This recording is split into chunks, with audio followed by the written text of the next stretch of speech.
सबको जय यीशु। Business partnership के बारे में हम जानते हैं, कई कहानियां हम सुने होंगे। लोग मिलकर कोई बिजनेस स्टार्ट करते हैं और उसकी सफलताएं असफलताओं के बारे में अखबारों में और चर्चा में सुनने में आए हैं। कई बार हम ये भी सुनते हैं कि जब दो लोग मिलकर कोई बिजनेस स्टार्ट करते हैं, उसके बाद एक पार्टनर दूसरे को धोखा देता है और उसकी वजह से दूसरा पार्टनर का जीवन जो है वो बहुत नाजुक बन जाता, कभी वो आत्महत्या में वो समाप्त हो जाता है। इसी प्रकार की एक कहानी प्रभु आज प्रस्तुत करता है। डाकबारी में सेवकों को नियुक्त करने के बाद मालिक स्वामी चला जाता है। समय आने पर अपने हिस्सा लेने के लिए अपने सेवकों को भेजता है और जो उस डाकबारी में काम करते थे उन सेवकों का अपमान करते हैं, हत्या करते हैं और उन्हें भगा देते हैं। आखिर मालिक अपना पुत्र को भेजता है और वे असामी लोग उस पुत्र को भी मारता है ताकि वो डाकबारी उनका हो जाए। कहानी के अंत में प्रभु उन्हें समझाते, लोगों को हमें समझाता है कि स्वयं मालिक आ जाता है, उन असामियों का विनाश करता है और वो डाकबारी उन लोगों को प्रदान करता है जो समय समय पर उसका मालिक का फल उन्हें प्रदान करता है। सरल कहानी है, लेकिन इस दृष्टांत द्वारा प्रभु ईसा मसीह एक बहुत बड़ा संदेश हमें प्रदान करता है। डाकबारी का मालिक ईश्वर है, डाकबारी जो है इस्राएली जनता है, असामी लोग इस्राएली लोग हैं और नौकर जो है जिन सेवकों को भेजा गया वे नबी लोग हैं जो उनका पुत्र है स्वयं ईसा मसीह है। यदि उस बात को हमारे जीवन में वो अंकित कर दे, उतार दे, तो हमारा क्या रोल होगा उसमें। ईश्वर मालिक रह जाता है, डाकबारी जो है हमारा जीवन है। हम ही असामी लोग हैं और हमें ईश्वर को समय समय पर ईश्वर द्वारा प्रदत्त अनुग्रहों के फल जो है प्रदान करना है।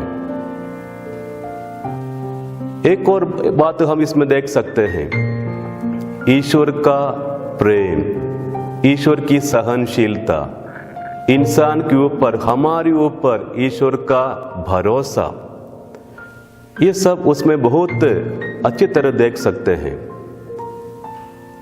ये हमारे ऊपर निर्भर रहता है कि हम किस प्रकार से हमारे जीवन में प्राप्त अनुग्रहों का फल उत्पन्न करें। कई बार हम उन अनुग्रहों का फल उत्पन्न करने में गलती करते हैं। क्यों करते हैं?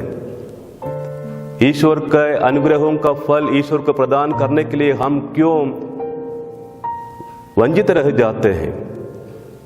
हम क्यों उससे मुकर जाते हैं?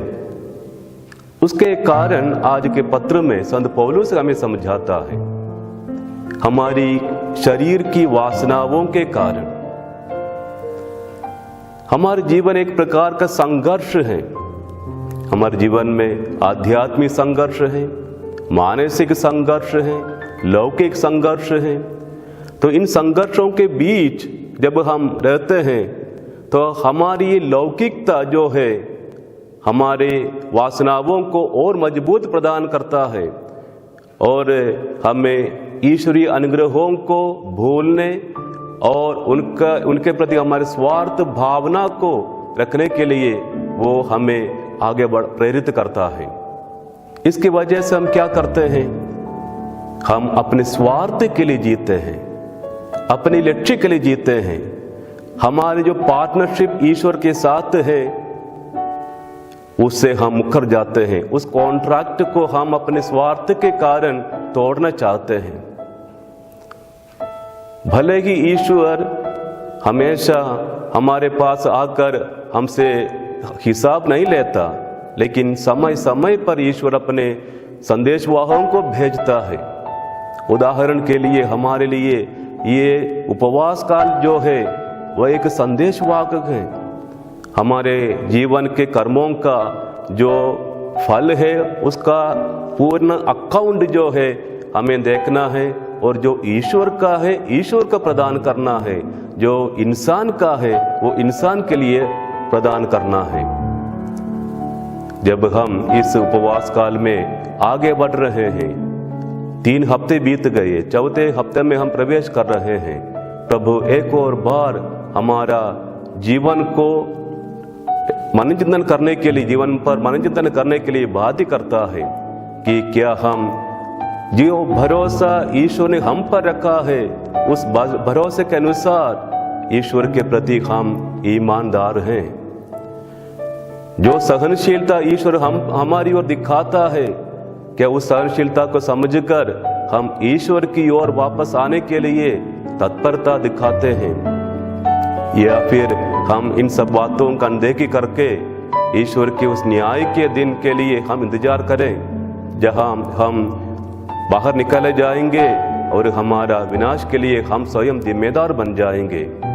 इसलिए प्रभु की इस वचन को हम ध्यानपूर्वक सुने, समझे, मनन करें, और जो अनुग्रह, जो जिम्मेदारी प्रभु ने हमें दी है उन जिम्मेदारियों का परिपूर्ण रूप से सेवा भावना से कार्य करते रहें और ईश्वर के लिए, मानव के लिए अधिक अधिक फल उत्पन्न करें और हमारे जीवन को भी हम धन्य बनाएं।